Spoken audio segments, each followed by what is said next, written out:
Yo, what's going on, y'all? This is Zach with Living Corporate. Really excited and thankful for the growth that we've been experiencing. This week, we actually launched the Leadership Range, which is a podcast within the Living Corporate Network. The Leadership Range is focused on professional development, career coaching, and growth. It's hosted by Neil Edwards, who is a globally certified and recognized executive coach. Neil's going to be every single week coming on and really diving into different leadership concepts from the perspective of a coach. And so some of you who are listening, and I'll say this for myself as well, maybe have never experienced like a professional coach or professional coaching. It's sometimes really, frankly, it's not a benefit that many Black and brown folks have. And yet Neil, when you think about his cachet and his profile, is bringing that level of insight and depth every single week. Airing on Mondays on all podcasting platforms and YouTube. And you can check it out for free. So my hope is that you check that out. Again, our first podcast under the Living Corporate umbrella. Really excited for folks to listen to it, engage it. Please give it 5 stars. All right. Now then you got us, right? We're still here. Flow is changing up a little bit. So I know if you've been listening to us, rocking with us for any point in time, you know that we have Tristan Layfield's content, the Tap In with Tristan on Thursdays. The Tap In with Tristan is now going to be folded into our larger shows, right? So before it was kind of like this isolated 1 minute, 2 minute thing. We're now folding that into our larger content. So you're going to hear the Tap In really soon this episode. And then you're going to hear him again on Amy's show, See It to Be It, that series this Saturday. And so you should expect that moving forward twice a week, every single week, right? And so let's talk about where we're at, right? We're about a week outside of the election. Tensions continue to rise. I know for me, I've been exhausted, right? I'm constantly thinking about the implications of the election. And frankly, either way the election goes, I'm thinking about how much more stressful the workplace is going to be because it's impossible to keep politics out of work. It's just impossible, right? Like the idea of politics and religion being separate to the workplace, those days are over, right? Like the stakes are too high and lives are being impacted in very personal and direct ways that it's just not possible to honestly compartmentalize all of this. It's just not possible. Compounded by the reality that we're in the middle of a global pandemic. I can speak for myself. I'm a parent. Half the days I'm watching Emory by myself. So I'm busy and I'm overwhelmed and I'm tired, right? Like many parents out there. Like many Black and brown Americans out there, like many Americans out there. And so with that being said, I'm trying to figure out, just honestly, straight up, as the person who's the host and frankly, the owner of Living Corporate overall, what is our platform doing to really speak to the reality of politics, how it impacts our workplace, how it impacts our day to day, and what it is we should be doing. And so I don't believe it or not, that, voting is the end all be all. I think voting is one of the most passive acts of political activism. I think it's one of the most passive things you can do. You don't really give up anything by getting in a line to vote. Yes, you give up your time, but you're not sacrificing anything to vote, right? And I'm not saying that to be minimalistic to folks who stand in lines. The drive-through in Houston was great. We went in, we got out. But my point is that voting is one of a plethora of things. And frankly, one of the lowest risk activities that you can participate in the larger, grander schema of things. At the same time, voting is a helpful thing to do. And frankly, in this season, a critical thing to do, I believe. And I really want to make sure that folks know that it's important to vote, right? If you can vote, vote. I recognize and empathize with those who feel disillusioned by the choices that we have this election season. I empathize with those who are just exhausted and just, feel hopeless overall. And I don't believe in antagonizing or demonizing people who choose not to vote. I'm saying if you can vote, my hope is that you do vote. And so, we're a week away from presidential election, one of the most consequential elections of our lifetime. I'll definitely say of mine. And I wanted to make sure that we gave a spotlight to someone who is actively running for elected office and who is not only running for elected office, but is a Black man, and someone who is one of the onlys in a space. But not only that, someone who has some corporate experience, who sat on boards, who's spoken against racial inequity, and who has a lens and a focus around diversity, equity, inclusion. And so all of these things came together for me as the reason why I really want to interview this person, and why I wanted to make sure that we prioritized getting their episode out as soon as possible, right? So, I've talked about this a little bit before, is that typically our content's fairly evergreen, because what we're talking about being Black and brown in the workplace, we can air certain things anytime. But again, we're living in really unique seasons. And I do believe the stakes are high. I do believe it's important to make sure that we're actually understanding and getting perspective on marginalized experiences, the experiences of the onlys. And so we had a conversation with Travis Stovall, and Travis Stovall is a lot of different things. He's a multifaceted person. He's the CEO of his own company. He sat on various boards of renown. He operates in the Gresham Area Chamber of Commerce, in leadership positions there. He's the president of the board of directors. He was named Portland Business Journal's 40 Under 40. Like, he's done a lot of different things. And this is not just relevant to those who live in the Gresham area who are going to be voting in the mayoral election next week. It's relevant to, really, frankly, anyone who is seeking to understand and empathize with marginalized experiences, especially those marginalized experiences in the political space, and also valuing the unique perspectives that Black and brown folks offer in this space as they offer everywhere else. And so I'm really excited about Travis Stovall and our conversation we're going to be having. Before we get there, though, I want us to tap in with Tristan. And then coming out of that, we're going to get into our interview.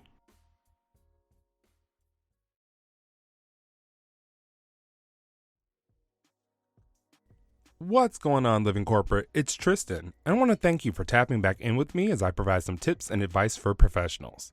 This week, let's discuss the 3 top job search mistakes you might be making. During the pandemic, I've noticed some trends while speaking to job seekers. Many of them are making similar mistakes that may be extending their job search processes. So I wanted to take the time to discuss those mistakes in hopes that you can avoid a few. First, many of the people I've spoken with don't have a clear direction on what type of role or roles they want. I know that the pickings are slim right now because so many people are out of work, but believe me, casting a wide net in your job search rarely works to your benefit. Can you land a job that way? Yes. Will it be the job you want? More than likely no. I suggest you get clear on what you want to do and even the type of companies you want to do it for. This allows you to understand what skills you have that relate to the role you want and what results you've created that may be relevant. From there, you can tailor your resume, tweak your LinkedIn, customize your cover letter, and develop an actual job search strategy that can help you land the role. Speaking of resumes, the second mistake I see many job seekers making is that they aren't tailoring their resumes. Resumes should not be stagnant documents. They should be updated and refreshed regularly. They should also be infused with keywords and phrases for each job you apply to, giving you the best chance to make it through the applicant tracking system. This is even more important now in a pandemic when the competition is high and so many people are focused on applying online. The last mistake is that job seekers are focused solely on applying online, and they underutilize their LinkedIn. While applying online is a necessary evil, it is not a job search strategy in and of itself. You only have a 2% chance of landing a role by applying online. Only 20% of jobs are filled through online job postings. The other 80% are filled through internal hires, networking, and referrals. This means to increase your chances of landing the roles you want, you'll need to build and correctly leverage your network. LinkedIn provides an opportunity to connect with tons of people in your industry or the industry you're interested in. I always suggest that job seekers connect with people who hold titles they're interested in and people who are 1 to 2 levels above the role you're interested in. After cultivating a relationship with these people, they may eventually refer you to new opportunities, making you 15 times more likely to land the role. I know the job search is challenging right now, but you don't have to make it more difficult. Try to avoid some of these mistakes, and you may find yourself in that role quicker than you think. Thanks for tapping in with me this week. Talk to you next week. This tip was brought to you by Tristan of Layfield Resume Consulting. Check us out on Instagram, Twitter, and Facebook at Layfield Resume, or connect with me, Tristan Layfield, on LinkedIn.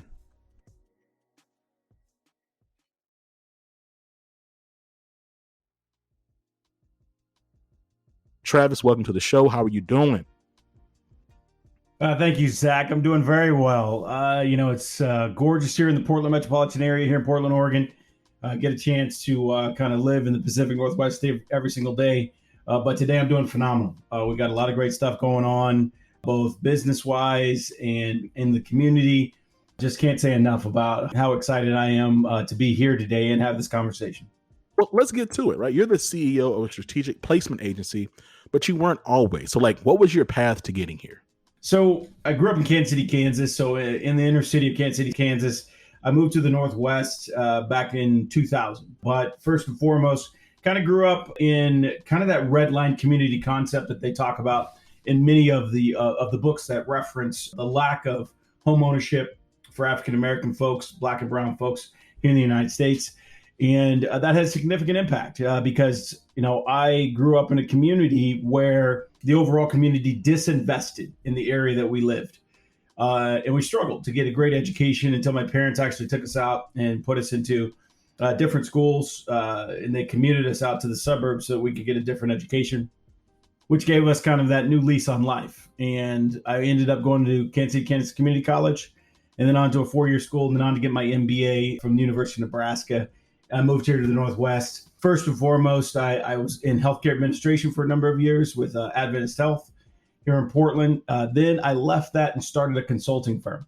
The consulting firm looked at working with companies who were going through growth cycles, who were going through startup cycles. After a couple of years, 2008 hit, Zach. And what happened in 2008? Most businesses started to struggle. So at that point in time, I actually focused on doing turnarounds. So lots of companies are calling me saying, Travis, our businesses are struggling. We don't know what to do. Can you please help us out? And, I always liken it to nobody goes to the doctor unless they're sick. So nobody calls the turnaround specialist until something's broken. So after about 2 or 3 turnarounds, I actually started to sit down and evaluate and analyze the things that I've been focusing on to turn companies around. And it came to 2 things. It was always these 2 things. We can argue and we can debate on what is the focus when we're making businesses great. But I can tell you I've turned around 22 plus companies. And the very first thing I focus on is data and information to the right decision maker at the right time to make the right decision. Number 2, it's always, always, always people. Jim Collins in his book, Good to Great, he actually said, get the wrong people off the bus, the right people on the bus, the right people in the right seats, then decide where to drive it. But what he didn't give us is the actual recipe on how to find the right people. And that's where a lot of businesses struggle. They struggle to have a definitive and objective solution to putting right people in right seats well before we went through the interview, well before we brought the person in to evaluate them to see if they were a good fit. And of course, necessity is the mother of invention. So we set out to build it from the ground up. I worked with 2 of my co-founders when we started building the software platform. And in the process, we got introduced to a product called the Core Values Index Assessment that was developed by Lynn Taylor.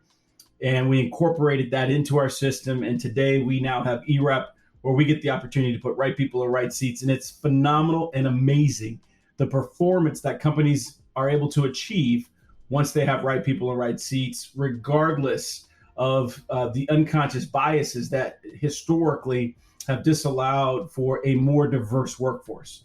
So that's where it started. And 6 years ago, we launched this. And today we've got over 1,200 companies that are in our platform. And many of those companies are utilizing our platform to the fullest. That's incredible. And, what's cool about it is having, what I'm excited about when you're looking at this current age of technology is there's data-driven methodologies to kind of suss out the nonsense to really create paths of equity for Black and brown folks. To your point around unconscious bias, you're absolutely right. There are those pieces there. I think also for organizations that are practicing conscious biases, it can at least be a point of accountability, from what I'm hearing anyway, to help if and when they're ready to make those changes, but to see those things clearly in a really just indisputable way. Right? Some folks, the qualitative data is not enough. I'm curious about what it's looked like for you to show up in the spaces you have as a Black man, right? We talked about you sitting on the board of directors and you operating as an executive and just the work that you've done. I'm curious about how your own personal identity and lived experience has shaped your corporate journey. Yeah, that's a great question because ultimately it is, I walk into so many rooms where, many times I'm the only person of color. And to be honest, sometimes I walk into that room and I ask myself the question, am I supposed to be here? Because, it's consistent. We've built many of these organizations without the diversity that could and should exist in these organizations. And we're talking for profit, nonprofit, governmental agencies, all of those have been built many times without the adequate diversity that it should and could have been built with. And so as I walk in that room, and you consistently walk into the rooms where you are looking around and you notice that there just aren't folks that look like you.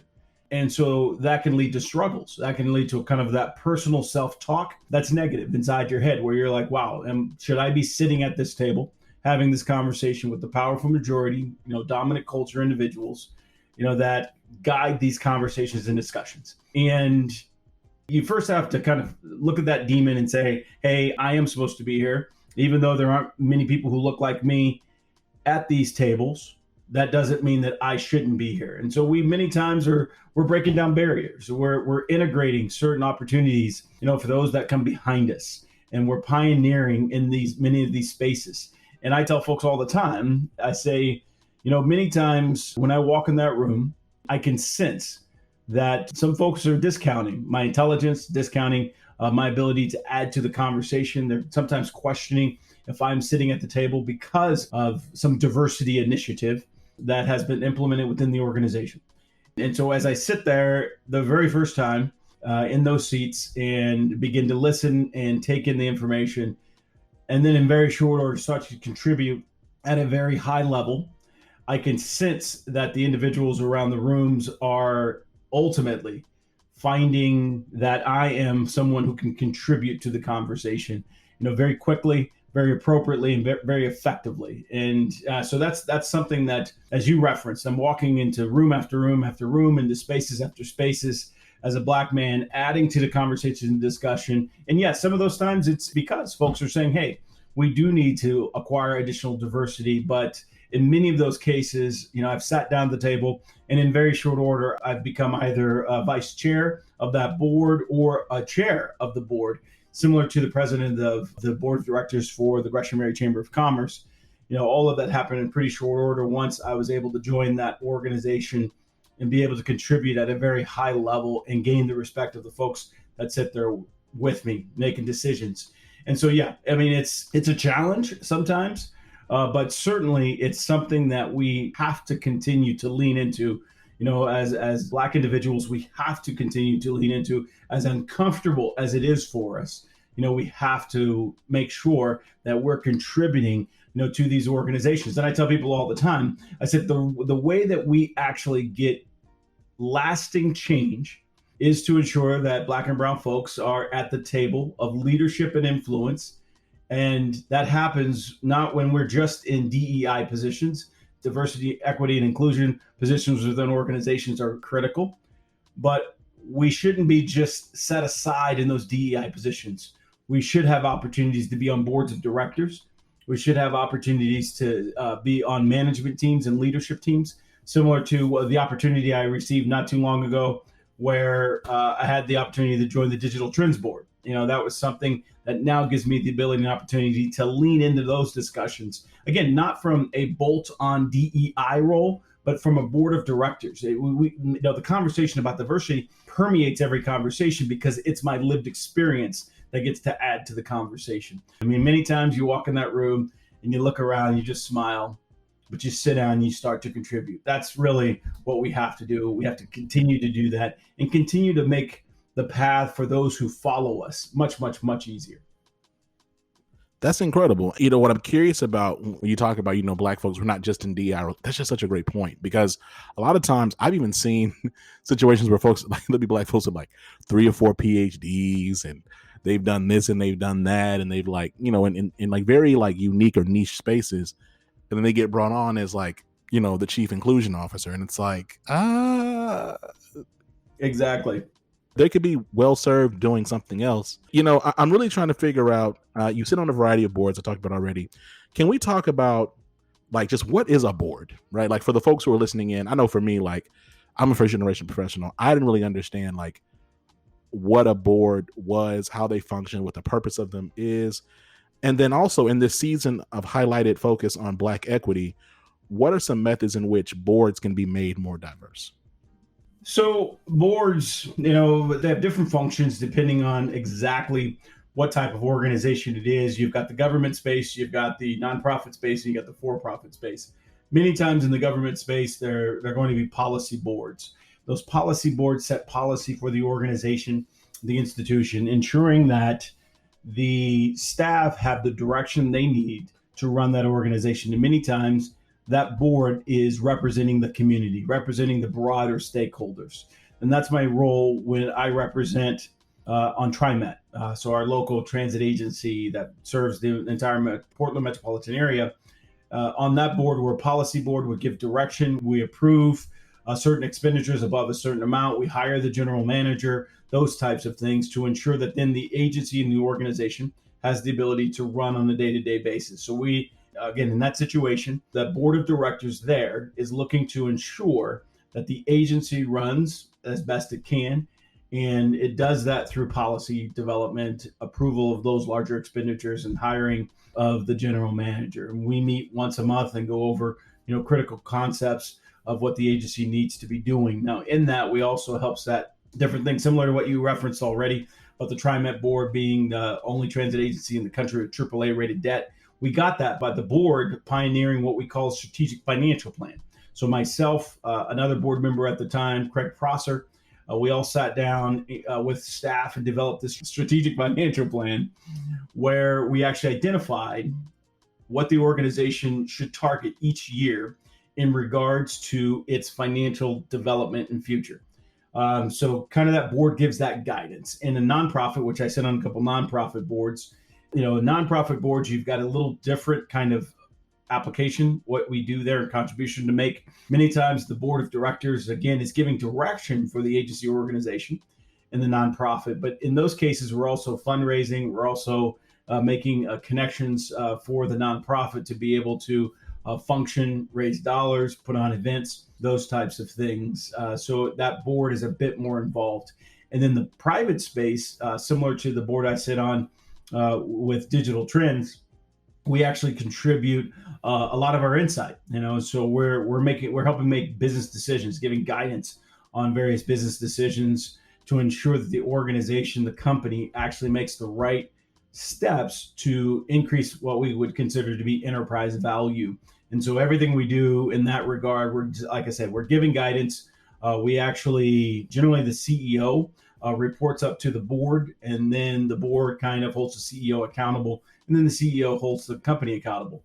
And so many times the board of directors in the private space will put together kind of a strategic plan along with the CEO, and then work that strategic plan throughout the year to ensure that the organization, again, achieves exactly what it should achieve at the various levels of accomplishment within that organization. So that's kind of three different buckets of how boards operate. It really is that level of oversight, guidance, and input of folks that aren't there on a day-to-day basis, but have something to give, some type of special oversight, some type of special input or insight that folks have as individuals to contribute. So that's really what the board of directors operates as in each of those various buckets.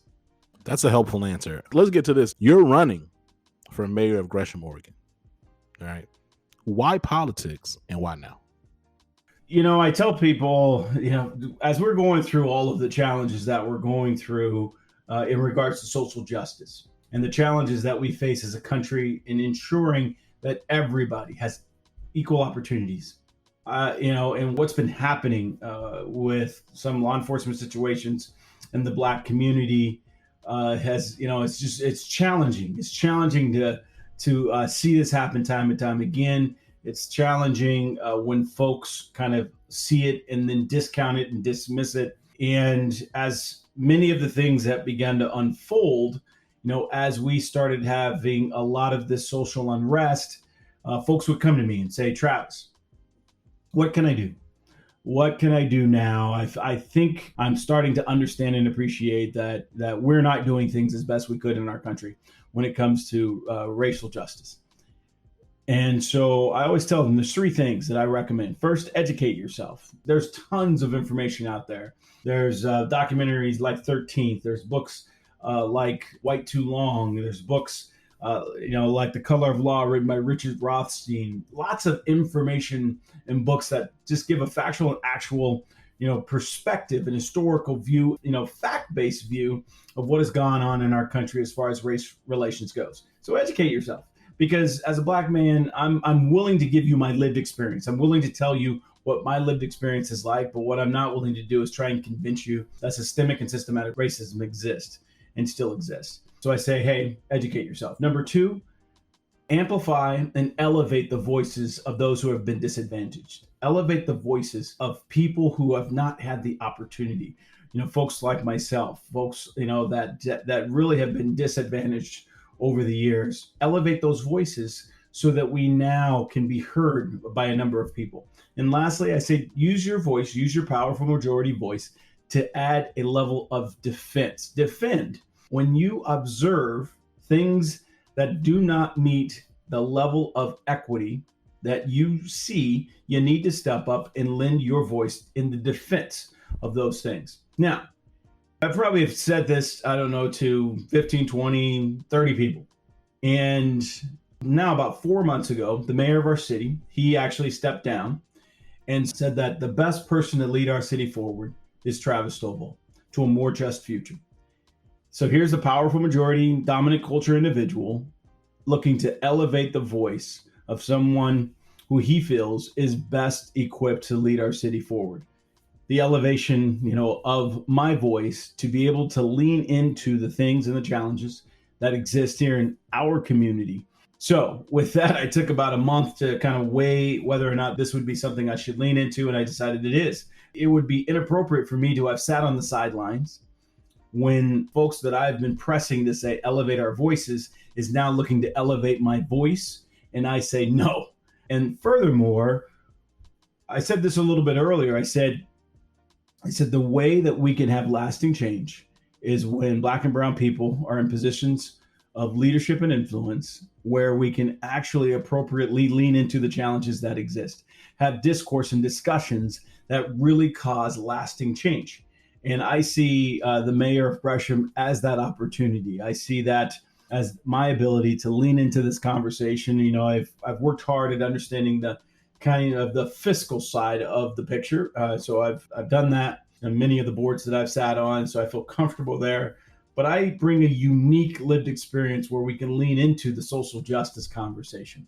And so that's why politics, and that's why now we're at a pivotal point in our country's history that I believe, again, we could have some lasting change and have real conversations around equality and how do we now have just lasting change, not something that's the flash in the pan, but lasting change that, I say all the time, I say,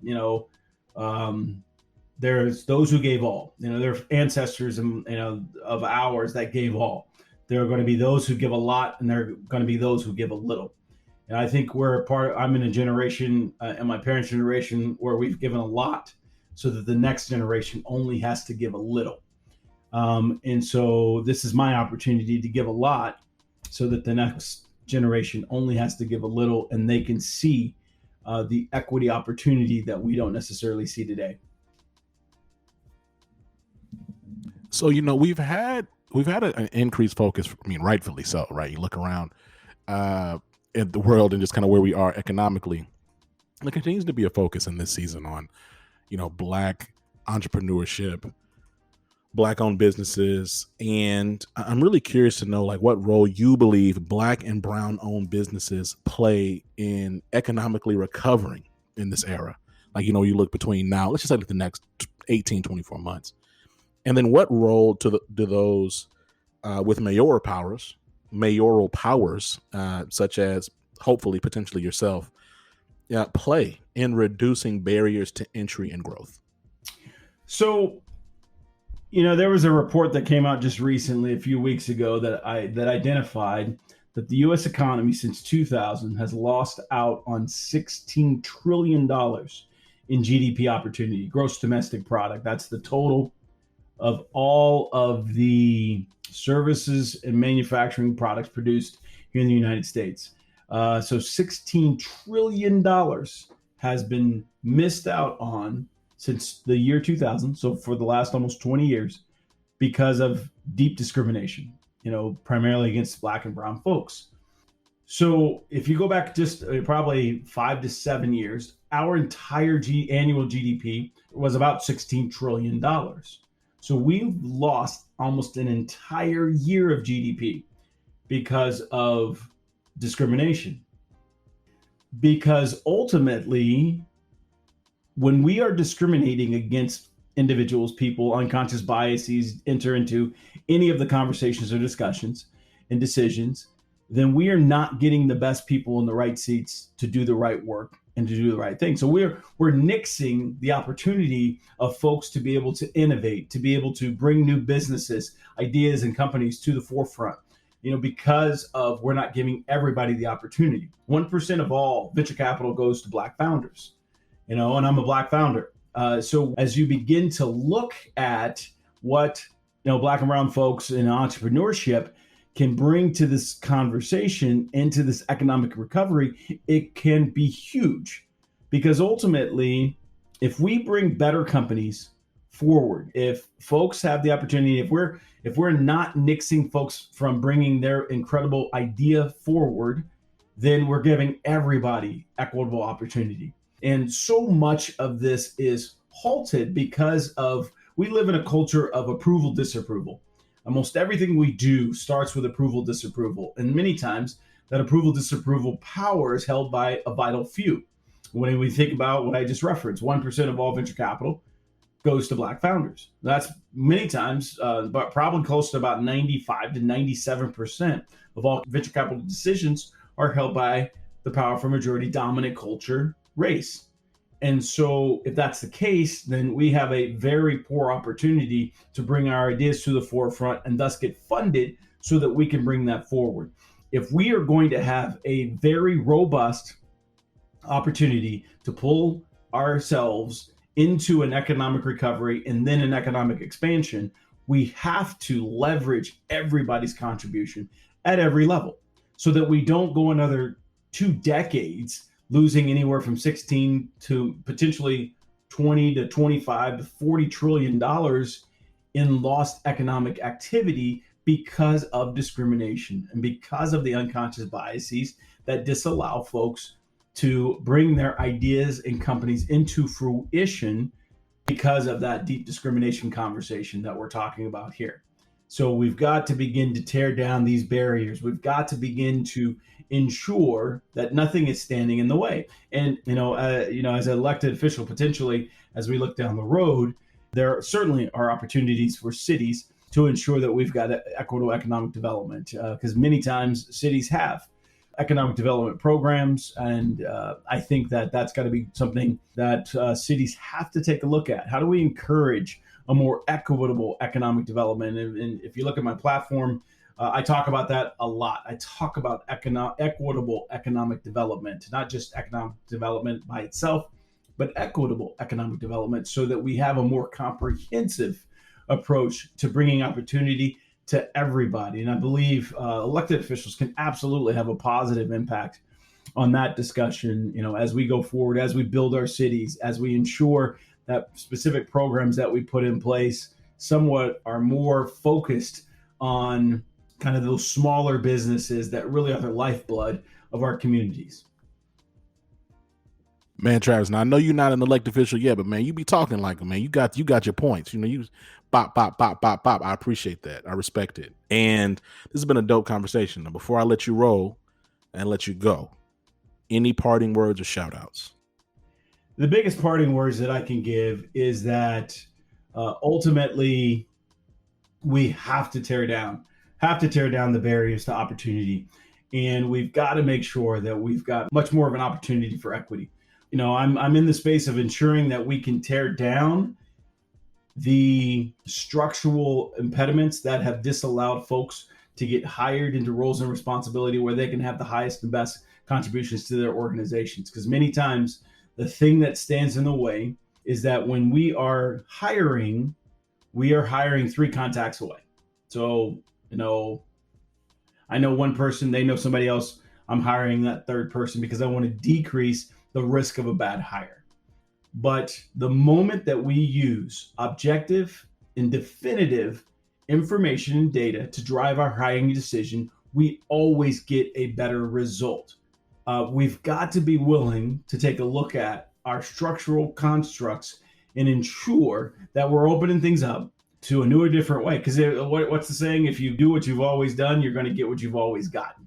And we don't want that. We need to ensure that we're pioneering a new space so that everybody has equitable opportunity. Black and brown folks can get into roles and responsibilities that match who they are and contribute at the highest level. So like I said, so that we don't see another decade or two go by where we're losing out on trillions of dollars of gross domestic product production because we're not having an equitable opportunity to spread the wealth across folks because they are stepping up. They are leading their thoughts and ideas, become companies, and their companies have the ability to access capital and take that capital and move forward.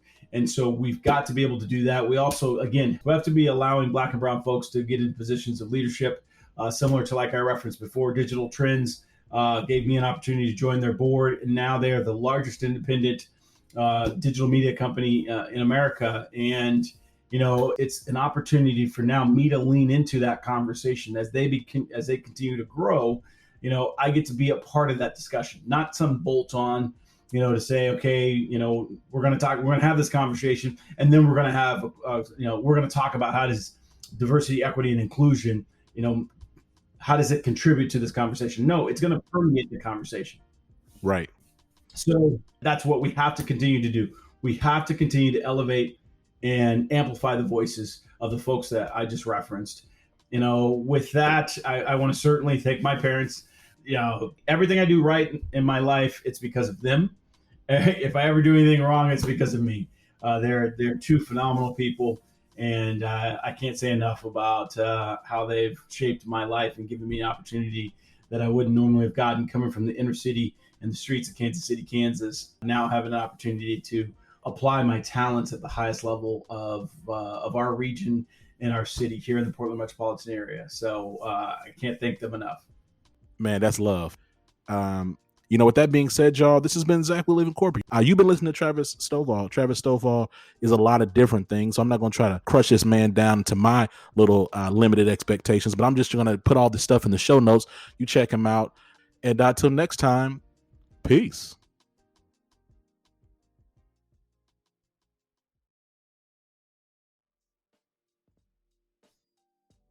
Yeah, so again, I want to thank Travis for being a guest on Living Corporate. Really excited about the fact that there's someone who saw an opportunity to lead and support his community after making some fairly significant moves, service-driven, people-centric moves in his city to then continue to lead it. And so it was an honor to have him on, and want to make sure that we encourage everybody to vote.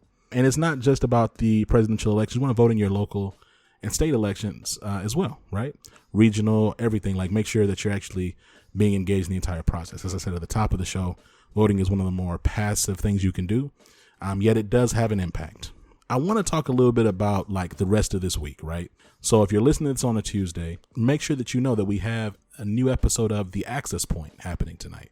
The Access Point is our live web show where we're actually giving real talk to Black and brown college students every single week by bringing on incredible guests, HBCU graduates, executives, entrepreneurs, frankly, the same caliber of guests that we have on Living Corporate. We bring them on The Access Point and we're just talking, right? So we're talking about self-advocacy. We're talking about salary negotiation. We're talking about identifying effective mentors and sponsors. We're talking about setting effective professional boundaries. These are things, frankly, that I did not have coming up, and I wish I would have had before I entered the workforce. I had to learn all these things as a trial by fire. And when you think about the fact that many, many, many Black and brown college students are graduating and are first generation professionals, first generation college graduates, and they just don't have someone to put their arm around them and give them that real, authentic talk about navigating these spaces, I'm really passionate and proud of the work that we're doing. This is hosted by Brandon Gordon, Tiffany Tate, Mike Yates, and Tristan Layfield. And every single week, they're giving you incredible content. My request is that you go over there, you check it out. It's in the links in the show notes. You give it a listen. Now, the group chat is another live web show. It's a leadership panel where we talk about highly relevant things in the world of diversity, equity, and inclusion. We're bringing on, again, the same caliber of guests. That's hosted by Nubiana Abin. Every other Saturday, we're having these really dope conversations. We've talked about decolonizing diversity and inclusion. We've talked about imposter syndrome while Black. We've talked about effective, inclusive leadership. I mean, we're talking about real things. We're talking about signs of effective allyship, right? Like, we're talking about real topics that are highly pertinent, not only for this time that we're in, but for anyone who considers themselves some type of diversity and inclusion leader, some type of leader in any regard, and who is one of the onlys or someone who's in the margins at work. This is content relevant for you. And so excited about that. Make sure you check out the link in the show notes for that coming up, and sign up if you haven't already. Now, there are several ways you can support Living Corporate. The first way you can support Living Corporate is just by engaging our content. Another way to help and support Living Corporate is just by telling a friend about us, right? You're listening to this on whatever podcasting, streaming thing you're listening to. There's a little share button. Just press share and then just text it to like 4 or 5 people. It ain't gonna hurt nothing, right? Just forward it on along. Another way is to head over to Apple Podcasts and give us a 5-star rating and review. That really helps new people find the show, and it helps build the podcast community, right? So my request is for you to check us out, give us 5 stars, tell your friends about us. Until next time, y'all know where we're at. We're all over living-corporate.com, livingcorporate.co, livingcorporate.tv, right? We're on Twitter at livingcorp_pod, and we're on Instagram at livingcorporate. Until next time, y'all, this has been Zach. Talk to you soon. Peace.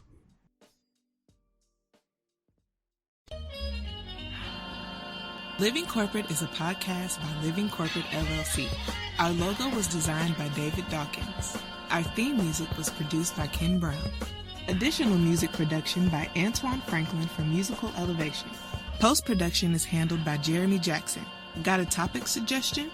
Email us at livingcorporatepodcast@gmail.com. You can find us online on Twitter, Facebook, Instagram, and living-corporate.com. Thanks for listening. Stay tuned.